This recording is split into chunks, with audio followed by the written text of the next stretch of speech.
नमस्कार। आप सभी का Byju's exam prep IAS Hindi में बहुत स्वागत है। स्टूडेंट्स, आज की इस क्लास में हम 9 अप्रैल 2022 को द हिंदू समाचार पत्र में प्रकाशित प्रमुख समाचारों और आलेखों का विश्लेषण करेंगे।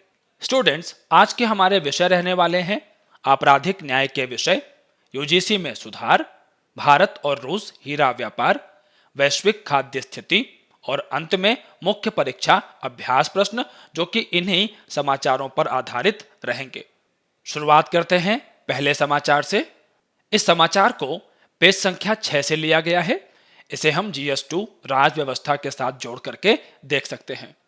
स्टूडेंट्स, अगर हम सबसे पहले पृष्ठभूमि की बात करें तो पिछले साल भारत के सर्वोच्च न्यायालय ने आपराधिक परीक्षण, और यहां पर कई सारे याचिकाकर्ता भी थे, बनाम आंध्र प्रदेश राज्य में अपर्याप्तता और कमियों के संबंध में आवश्यक दिशा निर्देश जारी किए थे।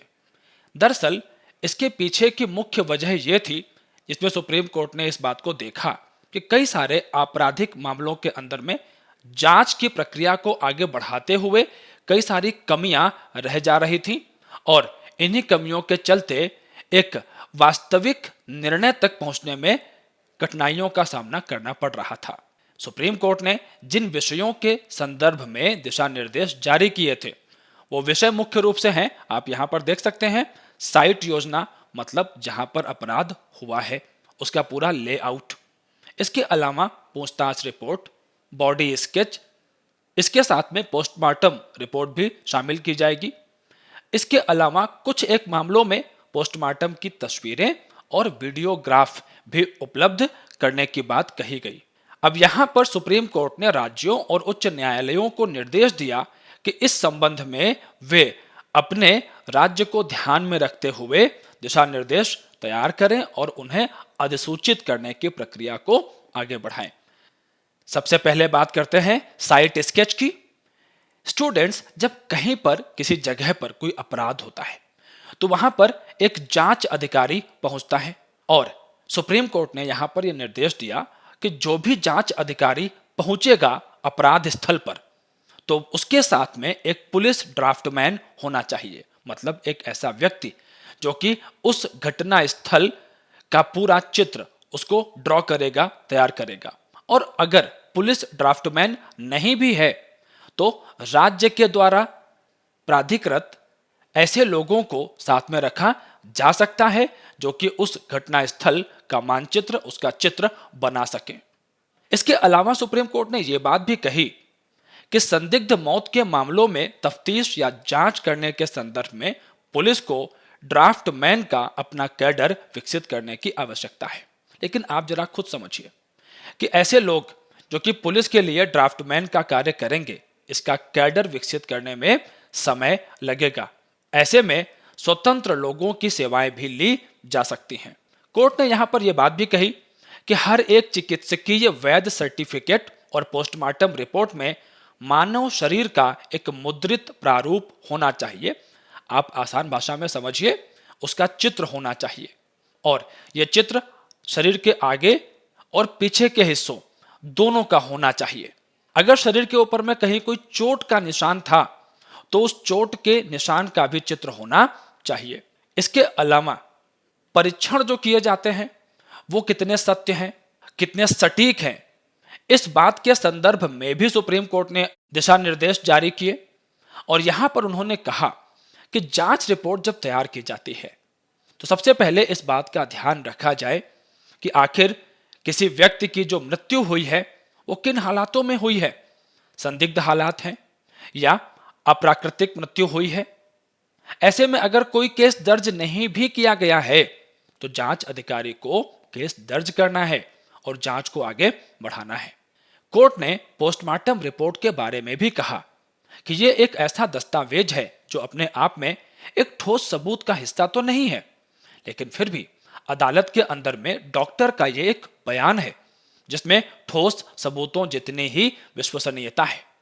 मान लीजिए किसी व्यक्ति के शरीर पर चोट के निशान हैं या किसी व्यक्ति के शरीर में जहर मिला है, तो अब ऐसे में डॉक्टर इस बात को बेहतर तरीके से बता सकते हैं कि ये चोट के निशान शरीर पर किस प्रकार से आए होंगे, या शरीर में अगर जहर है तो वो जहर तत्काल दिया गया है या वो जहर पहले से धीरे धीरे व्यक्ति को दिया जा रहा था।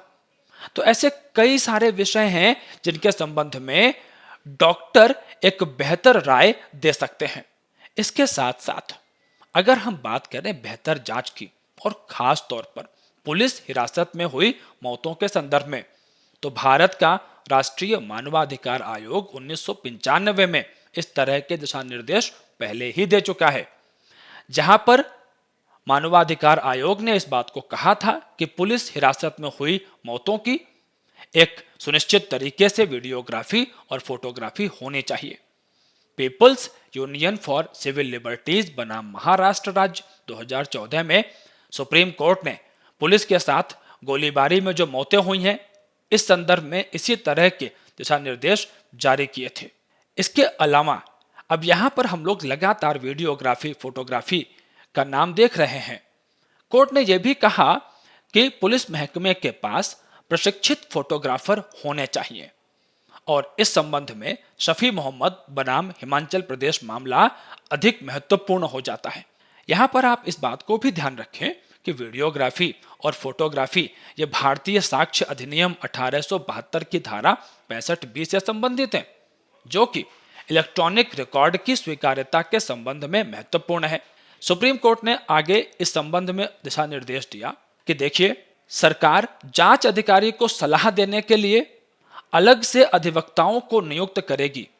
अगर हम वर्तमान प्रक्रिया को देखें तो इस प्रक्रिया में जो लोक अभियोजक है वही इन्वेस्टिगेटिंग ऑफिसर को सलाह देता है कि आपको किस प्रकार से सबूत प्रस्तुत करने हैं, अपनी जांच को किस दिशा में लेके जाना है ताकि व्यक्ति को न्याय मिल सके। लेकिन ऐसे में लोक अभियोजक के ऊपर में जिम्मेदारियां बढ़ जाती हैं। ऐसे में जांच अधिकारी के लिए अलग से अधिवक्ताओं को नियुक्त किया जाना चाहिए और आर सरला बनाम टीएस वेलू केस इस संदर्भ में बहुत महत्वपूर्ण रहा। अगर हम राज्यों की बात करें जिन्होंने इस दिशा में कदम उठाए हैं, तो छत्तीसगढ़ राज्य ने विधि अधिकारियों का एक पूरा वर्ग रिजर्व कर दिया है, जहां से जांच अधिकारियों को प्रशिक्षण आदि देने की व्यवस्था की जाएगी। क्योंकि किसी मामले में किसी व्यक्ति को न्याय मिलेगा नहीं मिलेगा, ये बहुत हद तक इस बात पर निर्भर करता है कि जांच अधिकारी कितना कुशल था और उसे न्यायिक प्रक्रिया की जानकारी कितनी थी, उसने सबूत किस तरह से एकत्र किए। अंत में यहां पर हमें इस बात को ध्यान रखना है, खासतौर पर गुजरात राज्य बनाम किशन भाई केस के संदर्भ में, कि आपराधिक मामले में जांच करने में अभियोजन एजेंसी को अपना स्वतंत्र दिमाग भी लगाना चाहिए। और कोर्ट ने तो यहां पर कहा ही है कि आपराधिक न्याय के प्रशासन में एक जांच करना और दूसरा अभियोजन करना। जरा आप लोग ध्यान रखना, अभियोजन का तात्पर्य यहां पर हुआ कि जो भी सबूत आदि पेश किए गए हैं उनके आधार पर व्यक्ति को न्याय दिलाने की प्रक्रिया को आगे बढ़ाना अदालत के अंदर में। अब ये दोनों अलग अलग पहलू हैं, लेकिन दोनों एक दूसरे के साथ में जुड़े हुए हैं। इसीलिए सुप्रीम कोर्ट की 3 जजों की बेंच ने राज्यों से, उच्च न्यायालयों से इस संदर्भ में कहा है कि इन दोनों को अलग अलग करे और इन दोनों के बीच समन्वय बेहतर रहे ताकि न्याय प्रणाली तीव्र गति से आगे बढ़ सके और अधिक से अधिक लोगों को न्याय प्राप्त हो सके। आगे बढ़ते हैं यहां से स्टूडेंट्स।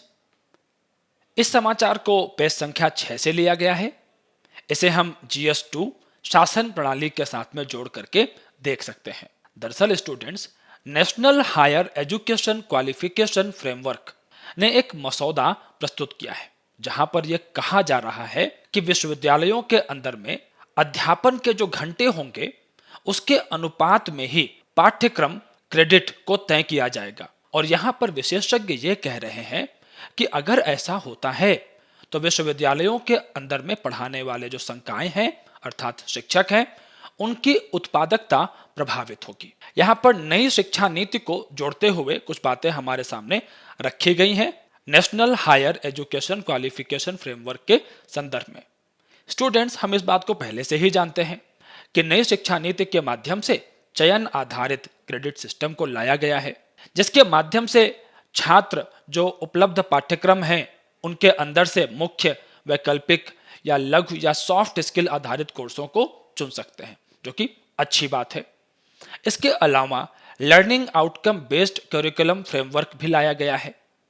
अब इन सब के माध्यम से भारत के अंदर में खास तौर पर कॉलेज के अंदर पढ़ने वाले विद्यार्थियों को बहुत सी आज़ादी प्राप्त होगी और वो एक बनी बनाई व्यवस्था का पालन करने के लिए बाध्य नहीं होंगे। तो निश्चित रूप से नई शिक्षा नीति के माध्यम से इस संदर्भ में तो अच्छे प्रयास किए जा रहे हैं। लेकिन अगर यहाँ पर जो बात कही जा रही है कि शिक्षण घंटे और पाठ्यक्रम क्रेडिट इन दोनों को जोड़ दिया जाएगा, तो भारत के अंदर में जो तस्वीर उभर के आ रही है उसके अनुसार एक शिक्षक को हर सप्ताह लगभग 8 घंटे हर पाठ्यक्रम में पढ़ाना होगा। अब यहाँ पर हम क्रेडिट सिस्टम को समझ लेते हैं ताकि आप इस विषय को अच्छे से समझ सकें। स्टूडेंट्स, क्रेडिट सिस्टम जो है यह हर सप्ताह आवश्यक निर्देशों के घंटों की संख्या को निर्धारित करता है। अर्थात एक क्रेडिट 1 घंटे के शिक्षण या प्रति सप्ताह 2 घंटे के व्यावहारिक कार्य क्षेत्र के बराबर होता है। दरअसल इसके माध्यम से इस बात को तय किया जाता है कि कोई विद्यार्थी अपने कोर्स को किस तरीके से पढ़ रहा है और उस पर कितना ध्यान दे रहा है, स्वयं से कितना प्रयास कर रहा है। यह तात्पर्य है क्रेडिट से। अब यहाँ पर अगर हम बात करते हैं यूरोप की, हम बात करते हैं उत्तरी अमेरिका की, तो भारत की स्थिति इनसे काफी अलग है। मसलन यूनाइटेड किंगडम या बोलोग्ना प्रक्रिया, बोलोग्ना एक जगह है यूरोप के अंदर में, इन सब के माध्यम से इस बात को तय किया गया कि यहाँ पर विश्वविद्यालयों के अंदर में शिक्षक प्रति सप्ताह लगभग 2 घंटे पढ़ाएंगे। अगर हम अमेरिका जाते हैं तो यहाँ पर हर एक पाठ्यक्रम के अंदर में जो शिक्षक हैं वो लगभग 3 घंटे तक पढ़ाएंगे और इससे जो भी यहाँ पर शिक्षक हैं उनके पास शोध आदि के लिए समय मिलता है। आप लोग इस बात को यहाँ पर ध्यान रखें कि विश्वविद्यालयों के अंदर में जो भी शिक्षक अध्यापन कर रहे होते हैं उनके ज्ञान का स्तर अपने विषय के अंदर में बहुत उच्च स्तर का होता है और वो उस ज्ञान का प्रयोग उस राष्ट्र की उन्नति के लिए भी कर सकते हैं, शोध आदि के माध्यम से नए विद्यार्थियों का मार्गदर्शन भी कर सकते हैं ये। लेकिन जरा सोचिए कि अगर एक ऐसा शिक्षक वो केवल पढ़ाने में ही लगा रहेगा, टेस्ट पेपर तैयार करने में ही लगा रहेगा, तो उसके पास क्या रिसर्च के लिए वक्त बचेगा? और ऐसे में उसके ज्ञान का जितना लाभ देश को, समाज को मिल सकता था वो नहीं मिल पाएगा।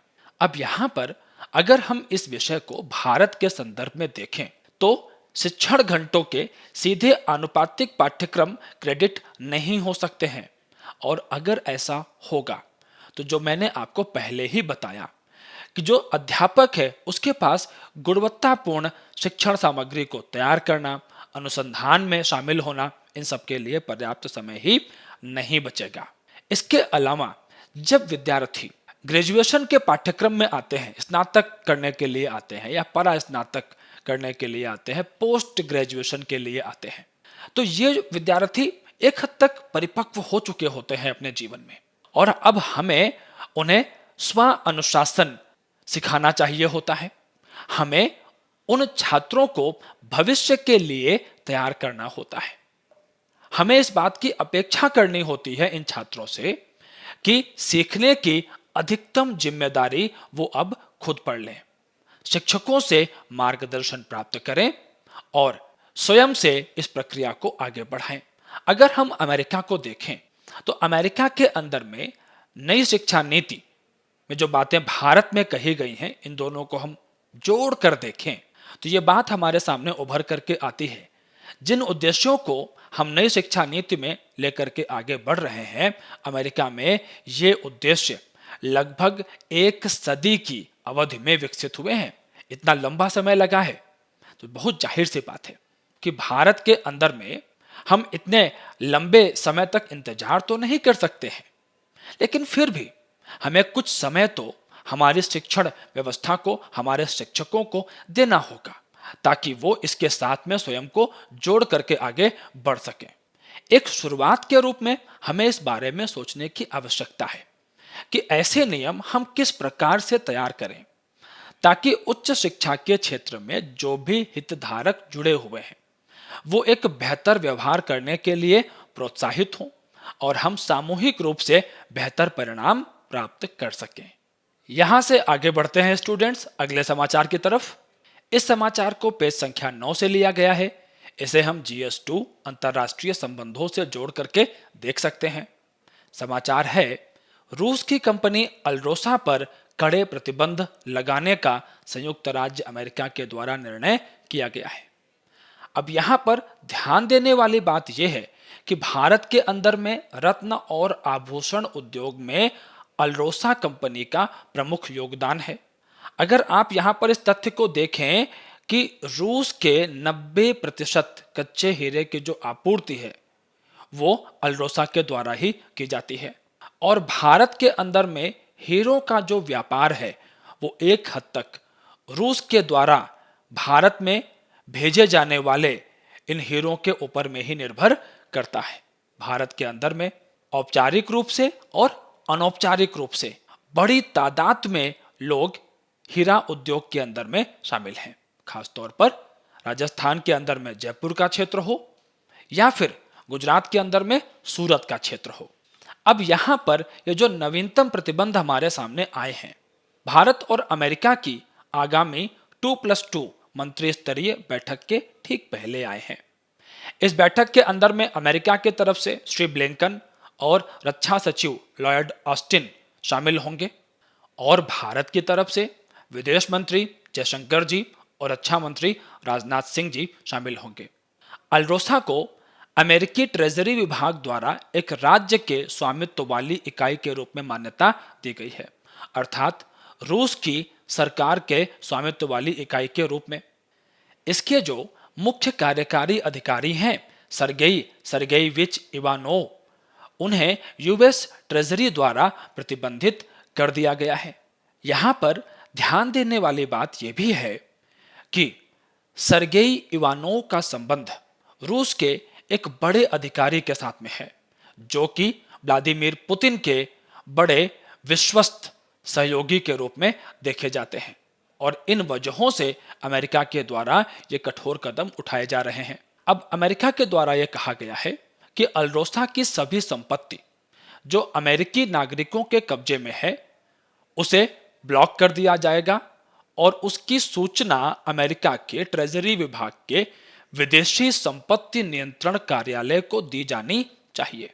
अब अगर आप यहां पर भारत का संदर्भ देखें तो तस्वीर ये उभरती है, भारत और रूस एक दूसरे के साथ सहयोग कर रहे हैं हीरा व्यापार के अंदर में, सालों से चल रहा है ये। अब इन दोनों देशों के व्यापार में कई नागरिक ऐसे भी हैं जो कि अमेरिका के हैं। कई सारे सौदे अमेरिकी नागरिकों के माध्यम से किए जाते हैं, लेकिन हम लोग लगातार देख रहे हैं कि रूस और अमेरिका के संबंध तनावपूर्ण बने हुए हैं। तो ऐसे में अब समस्या भारत के लिए ये पैदा होगी कि जहां जहां पर अमेरिकी नागरिक शामिल हैं जिन सौदों के अंदर में भारत और रूस के इस व्यापार को चलाने में, अब चूंकि इन अमेरिकी नागरिकों के पास जो भी संपत्तियां हैं वो ब्लॉक कर दी गई हैं, ट्रेजरी विभाग उनकी निगरानी कर रहा है, तो भारत के अंदर में जो रत्न और आभूषण का व्यापार है वो नकारात्मक रूप से प्रभावित होगा। आप इस बात को भी यहां पर जोड़ें कि भारत के निर्यात के अंदर में रत्न और आभूषणों का एक अच्छा खासा प्रतिशत है और खास तौर पर हम संयुक्त अरब अमीरात को इन उत्पादों को बेचते हैं जिससे हमें विदेशी मुद्रा प्राप्त होती है। एक तरफ कच्चे तेल की कीमतें लगातार बढ़ती जा रही हैं जिसकी वजह से हमारे विदेशी मुद्रा भंडार पर नकारात्मक असर पड़ रहा है। दूसरी तरफ अगर रत्न और आभूषणों का हमारा ये व्यापार भी नकारात्मक रूप से प्रभावित होगा तो निश्चित रूप से ये हमारे विदेशी मुद्रा भंडार के लिए एक अच्छी खबर नहीं कही जाएगी। यहां से आगे बढ़ते हैं स्टूडेंट्स। इस समाचार को पेज संख्या 11 से लिया गया है। इसे हम GS3 अर्थव्यवस्था के साथ में जोड़ करके देख सकते हैं। वर्तमान संदर्भ रूस और यूक्रेन के युद्ध से ही जुड़ा हुआ है। और संयुक्त राष्ट्र संघ की खाद्य एजेंसी ने कहा कि मार्च में विश्व खाद्य कीमतें एक नए रिकॉर्ड उच्च स्तर पर पहुंच गई हैं। और इसकी वजह क्या है? रूस और यूक्रेन के बीच का चलने वाला युद्ध, जिसकी वजह से अनाज और खाद्य तेलों की आपूर्ति जो वैश्विक बाजारों में रूस और यूक्रेन से होती थी वो बाधित हुई है। खाद्य और कृषि संगठन का यह कहना है उनके खाद्य मूल्य सूचकांक के आधार पर कि अब ये 159.3 के इंडेक्स तक पहुंच गया है, जो कि एक बड़ा स्तर है महंगाई को दिखाने के संदर्भ में। इसके अलावा जो कि मैंने आपको बताया भी अभी, रूस और यूक्रेन ये काला सागर के माध्यम से गेहूं, मक्का, जौ, सूरजमुखी का तेल बड़ी मात्रा में निर्यात करते हैं, लेकिन काला सागर का अब रास्ता पूरी तरीके से अवरुद्ध है इस युद्ध के कारण। इसके अलावा रूस के ऊपर जो प्रतिबंध लगाए गए हैं, तो अब वहां से इन वस्तुओं की आपूर्ति बाधित हो रही है। यूक्रेन युद्ध में फंसा हुआ है रूस के साथ में, तो यहां से भी यह आपूर्ति बाधित है। और FAO ने यहां पर ये चेतावनी पहले भी दी थी कि खाद्य की कीमतें 20% तक बढ़ सकती हैं। ऐसे में समाज का वो वर्ग जो कि पहले से ही बहुत ही खराब स्थिति में जीवन यापन कर रहा है, उसकी स्थितियां और भी दयनीय हो जाएंगी। इसके अलावा FAO ने 2022 में विश्व गेहूं उत्पादन के अपने अनुमान को 790 मिलियन के पूर्वानुमान से घटाकर 784 मिलियन टन कर दिया है। उन्होंने ऐसा क्यों किया? दरअसल इस संस्था का यह कहना है कि यूक्रेन, जहां पर बड़ी मात्रा में हमें खेती योग्य जमीन देखने को मिलती है, लेकिन अब वो युद्ध प्रभावित है, तो ऐसे में यहां पर इस सीजन के अंदर में फसल बुवाई का जो कार्य है वो ठीक तरीके से नहीं हो पाएगा। और इस वजह से यूक्रेन से जो अनाज विश्व को मिलता था, अब वो अनाज नहीं मिल पाएगा। ऐसे में आप लोगों ने शायद ये बयान भी सुना होगा भारतीय प्रधानमंत्री के संदर्भ में, कि हमारे प्रधानमंत्री जी ने इस बात को कहा कि अब दुनिया की निगाहें भारत के अनाज पर भी हैं, क्योंकि हम भी दुनिया के प्रमुख अनाज उत्पादकों में से एक हैं। ऐसे में हमें अपनी जनता की भोजन की आवश्यकताएं तो पूर्ण करनी ही हैं, लेकिन वैश्विक संदर्भ में भी अगर मानवीय सहायता देने की बात आएगी तो हमें वहां पर भी अपनी जिम्मेदारियों के निर्वहन के लिए तैयार रहना होगा। स्टूडेंट्स, अब बात कर लेते हैं मुख्य परीक्षा अभ्यास प्रश्नों की। पहला प्रश्न है, राज्य आपराधिक न्याय की कमियों को दूर करने के लिए सर्वोच्च न्यायालय के महत्वपूर्ण दिशा निर्देशों को शामिल करके बेहतर प्रदर्शन कर सकते हैं। चर्चा कीजिए। 250 शब्द 15 अंक। यहां पर आप सबसे पहले सर्वोच्च न्यायालय ने आपराधिक न्याय की जिन कमियों की तरफ हमारा ध्यान खींचा है, पहले उनको बताएं। फिर मुख्य भाग में जाकर के आप उन दिशा निर्देशों को बताएं जो कि सर्वोच्च न्यायालय ने जारी किए हैं, चाहे वो साइट स्केच के संदर्भ में हो, चाहे परीक्षण की जांच के संदर्भ में हो, चाहे बेहतर जांच प्रक्रिया के संदर्भ में हो। और अंत में आपराधिक न्याय के प्रशासन में जांच और अभियोजन दोनों अलग अलग पहलू हैं और इनको अलग अलग करके ही देखा जाना चाहिए। इसको यहां पर जोड़ेंगे। अगले प्रश्न की तरफ चलते हैं। अगला प्रश्न है, राष्ट्रीय उच्च शिक्षा योग्यता फ्रेमवर्क के मसौदे में बताए गए शिक्षण घंटों के अनुपात में पाठ्यक्रम क्रेडिट होने से संकाय उत्पादकता प्रभावित होगी। आलोचनात्मक चर्चा कीजिए। 250 शब्द 15 अंक। भूमिका में आप सबसे पहले बताएं राष्ट्रीय उच्च शिक्षा योग्यता फ्रेमवर्क के मसौदे का परिचय, कि ये चीज है क्या। उसके बाद नई शिक्षा नीति के अंदर में जो चयन आधारित क्रेडिट सिस्टम लाया गया है, learning outcome based curriculum framework, इसको बताएं। और क्रेडिट सिस्टम के संदर्भ में ब्रिटेन और अमेरिका में क्या व्यवस्था है उसको बताएं और फिर इसकी तुलना करें भारत के साथ में। निष्कर्ष के रूप में इस बात को जरूर जोड़ें कि शिक्षकों के पास गुणवत्तापूर्ण शिक्षण सामग्री बनाने और अनुसंधान में संलग्न होने का समय होना ही चाहिए, तभी उनके ज्ञान का राष्ट्र और समाज को पर्याप्त फायदा मिल पाएगा। स्टूडेंट्स, वीडियो को लाइक और शेयर करना बिल्कुल भी मत भूलिएगा, चैनल को सब्सक्राइब कर लेंगे और बेल आइकन को प्रेस कर लेंगे तो सारे नोटिफिकेशंस आपको समय से मिलते रहेंगे। इस पूरी क्लास में मेरे साथ बने रहने के लिए आप सभी का बहुत शुक्रिया।